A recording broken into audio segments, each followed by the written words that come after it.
Pai, do Filho e do Espírito Santo. Amém. Caros irmãos e irmãs, no nosso último programa nós falamos um pouco sobre os anjos. Vimos como os anjos são criaturas espirituais, não corporais. Vimos como a existência dos anjos é uma verdade de fé, testemunhada tanto pelas Escrituras quanto pela grande tradição. Vimos na esteira de Santo Agostinho que anjo quer dizer mensageiro e é designação de encargo e não de natureza. Ou seja, se a gente perguntar pela natureza dos anjos, a gente tem que dizer que eles são espíritos, seres espirituais. Mas se perguntarmos pelo encargo, então vamos dizer aí sim que eles são anjos. São anjos por aquilo que eles fazem. São mensageiros de Deus. Ou seja, por todo o seu ser, os anjos são servidores e mensageiros de Deus. Vimos que, como criaturas espirituais, eles são dotados de inteligência e de vontade, portanto, são criaturas pessoais e imortais. E vimos ainda que Cristo é o centro do mundo angélico, porque os anjos são seus. Como diz a carta aos Colossenses, capítulo 1, versículo 16, é nele que foram criadas todas as coisas no céu e na terra, os seres visíveis e os invisíveis. São seus ainda, temos uma citação da carta aos Hebreus, capítulo 1, versículo 14, não são todos eles espíritos servidores enviados a serviço daqueles que devem herdar a salvação?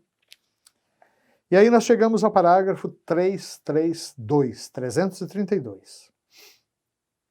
Os anjos estão aí desde a criação. Aliás, o Catecismo lembra que no livro de Jó, no capítulo 38, versículo 7, os anjos são chamados filhos de Deus.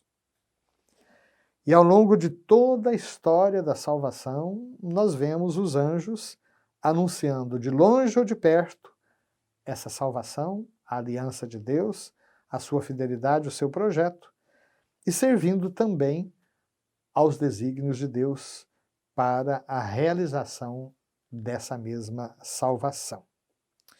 Então, aqui o nosso catecismo cita uma série de passagens bíblicas em que os anjos aparecem a serviço de Deus, como, por exemplo, os anjos fecham o paraíso terrestre.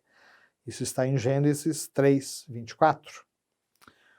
Os anjos protegem Lot, sobrinho de Abraão. Gênesis 19, capítulo 19. Né? Toda a história de Sodoma e Gomorra. Eles salvam Agar e o seu filho. Agar era a escrava de Sara, a esposa de Abraão. De Agar, Abraão teve um filho, Ismael. E como Agar estava sendo maltratada por Sara, ela foge para o deserto. E o anjo do Senhor vem e salva Agar e seu filho. Quando Abraão vai realizar o seu sacrifício, o sacrifício de Isaque, o anjo é que segura a mão de Abraão. Isso está em Gênesis 22, 11. Os anjos comunicam a lei por meio do seu ministério. É o que os Atos dos Apóstolos nos falam, no capítulo 7, versículo 53. Os anjos conduzem o povo de Deus. Por exemplo, Êxodo 23, 20 a 23. Os anjos anunciam nascimentos.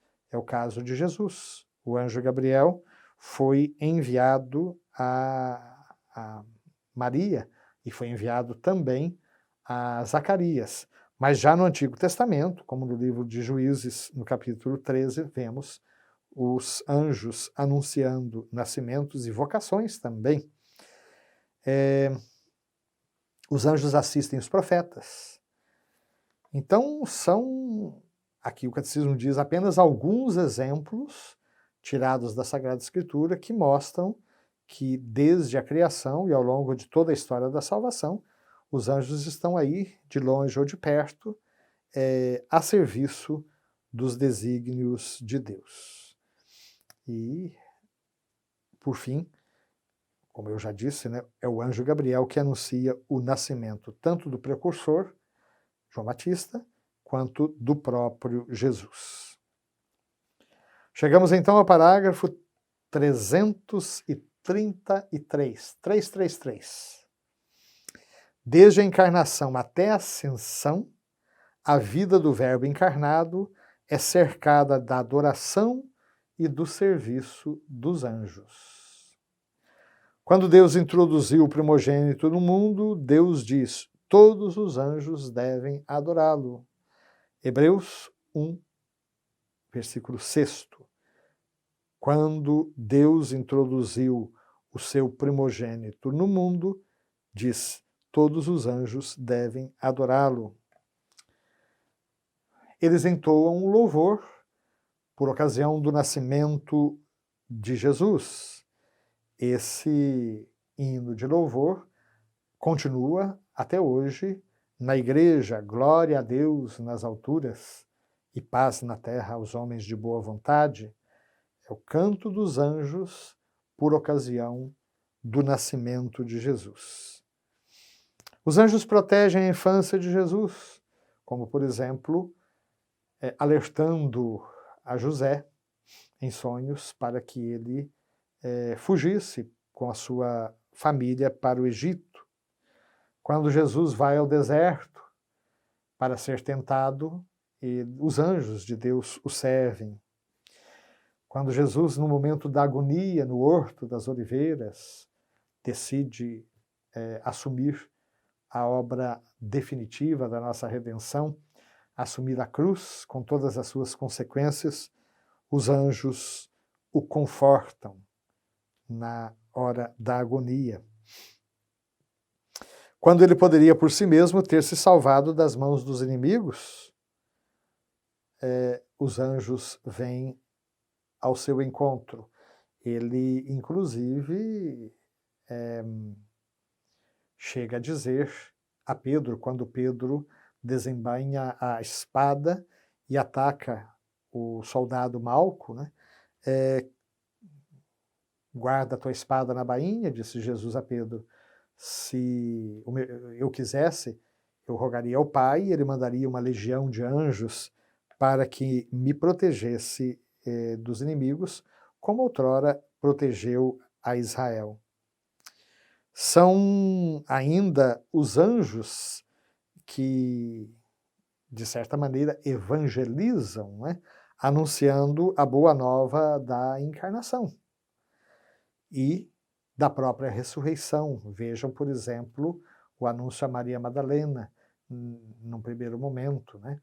Mesmo no momento da ascensão do Senhor, os anjos vão dizer aos apóstolos: o que vocês estão aí olhando para o céu? Esse Jesus que vocês viram ir para o céu voltará da mesma maneira como vocês o viram vir, como vocês o viram subir para o céu. E no retorno de Cristo, que eles anunciam, estarão lá a serviço do seu juízo, né? O Filho do Homem virá na sua glória com todos os seus anjos para julgar os vivos e os mortos. Então vejam aqui, o nosso catecismo dá um voo panorâmico bastante rápido, mas que nos mostra as tantas funções que os anjos desempenham na história da salvação, particularmente em nível da Sagrada Escritura.